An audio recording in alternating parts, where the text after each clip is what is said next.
Hey, what's up you guys, it's Dorothy and welcome back to my channel. In today's video, we're going to go into part 5 of the Julian chapter of Auggie and Me by RJ Palacio. So let's get right into this video.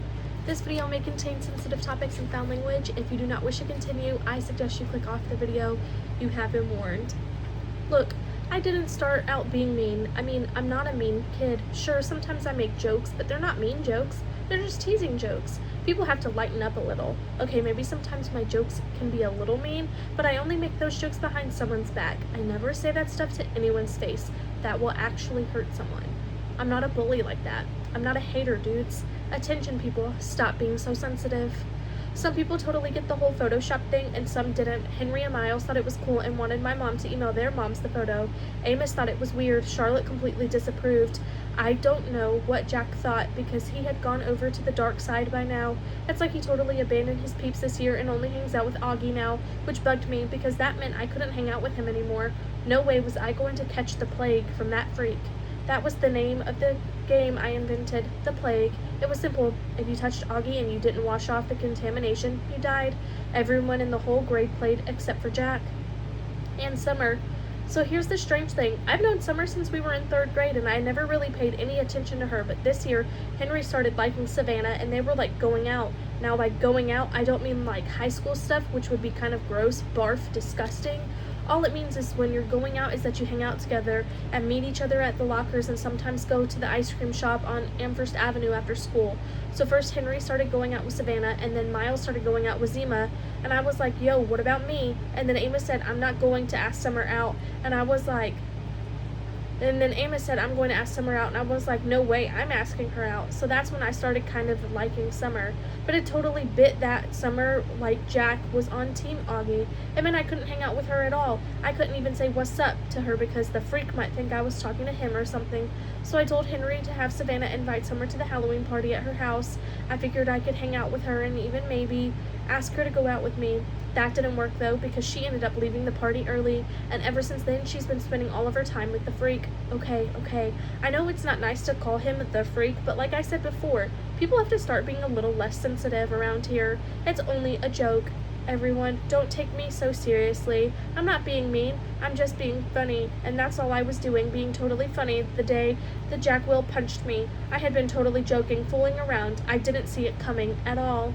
The way I remember it, we were just goofing together, and all of a sudden he whacks me in the mouth for no reason. Boom. And I was like, ow, you crazy jerk face, you punched me. You actually punched me. And the next thing I know, I'm in Nurse Molly's office holding one of my teeth in my hand, and Mr. Tishman is there, and I hear him on the phone with my mom saying they're taking me to the hospital. I could hear my mom screaming on the other end of the line. Then Mrs. Rubin, the dean, is leading me into the back of an ambulance, and we're on the way to the hospital. Crazy stuff. When we're riding in the ambulance, Miss Rubin asked me if I knew why Jack hit me. I was like, duh, because he totally is insane. Not that I could talk much because my lips were swollen and there was blood all over my mouth. Miss Rubin stayed with me in the hospital until Mom showed up.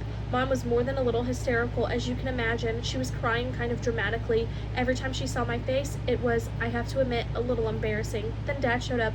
Who did this? Was the first thing he said, shouting at Miss Rubin. Jack Will, answered Miss Rubin calmly.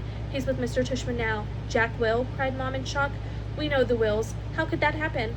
There will be a thorough investigation, answered Miss Rubin. Right now, what's most important is Julian's going to be fine. Fine? Yelled Mom. Look at his face. Do you think that's fine? I don't think that's fine. This is outrageous. What kind of school is this? I thought kids didn't punch each other at school like Beecher Prep. I thought that's why we pay $40,000 a year so that our kids don't get hurt. Miss Albans and Miss Rubin, I know you're upset. I'm assuming this kid will get expelled, right? So Dad, I yelled. We definitely deal with this in the appropriate way, I promise, answered Miss Rubin, trying to keep her voice calm.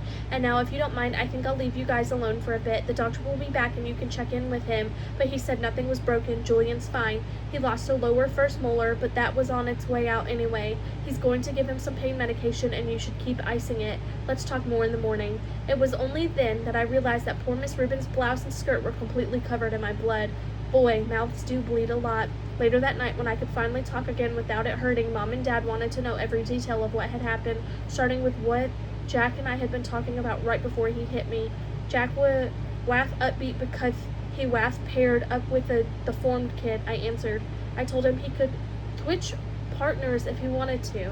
And then he punched me. Mom shook her head. That was it for her. She was literally madder than I'd ever seen her before, and I've seen my mom pretty mad before, believe me. This is what happens, Jules, she said to Dad, crossing her arms and nodding quickly. This is what happens when you make little kids deal with issues they're not equipped to deal with. They're just too young to be exposed to this kind of stuff. That Tushman is an idiot. And she said a whole bunch of other things too, but those are too kind of inappropriate, if you know what I mean, for me to repeat. But Dad, I don't want Jack to get expelled from school. Said later on in the night. He was putting more ice on my mouth because the painkiller they had given me at the hospital was wearing off. That's not up to us, he answered, but I wouldn't trouble myself if I were you. Whatever happens, Jack will get what he deserves for this. I have to admit, I started feeling kind of bad for Jack. I mean, sure, he was a total dipstick for punching me and I wanted him to get in trouble, but I really didn't want him to get kicked out of school for anything. But Mom, I could tell, was on one of her missions now, as Dad would say. She gets like that sometimes when she gets so outraged about something that there's no stopping her. She was like that a few years ago when a kid got hit by a car a couple of blocks away from future prep and she had like 1 million people sign a petition to have a traffic light installed. That was a super mom moment. She was also like that last month when our favorite restaurant changed its menu and they no longer made my favorite dish the way I liked it. That was another super mom moment because after she talked to the new owner, they agreed to special order the dish just for me. But Mom also gets that, like that, for not so nice stuff, like when a waiter messes up a food order. That's a not so super mom moment because, well, you know, it can get kind of weird when your mom starts talking to a waiter like he's 5 years old. Awkward.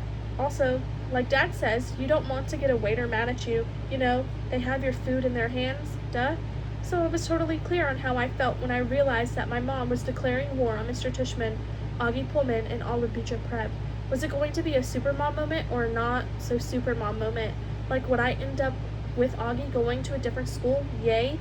Or with Mr. Tushman blowing his nose in my cafeteria food? Ugh. That is going to be the end of this video. I will see you guys in the next video for part 6. Bye.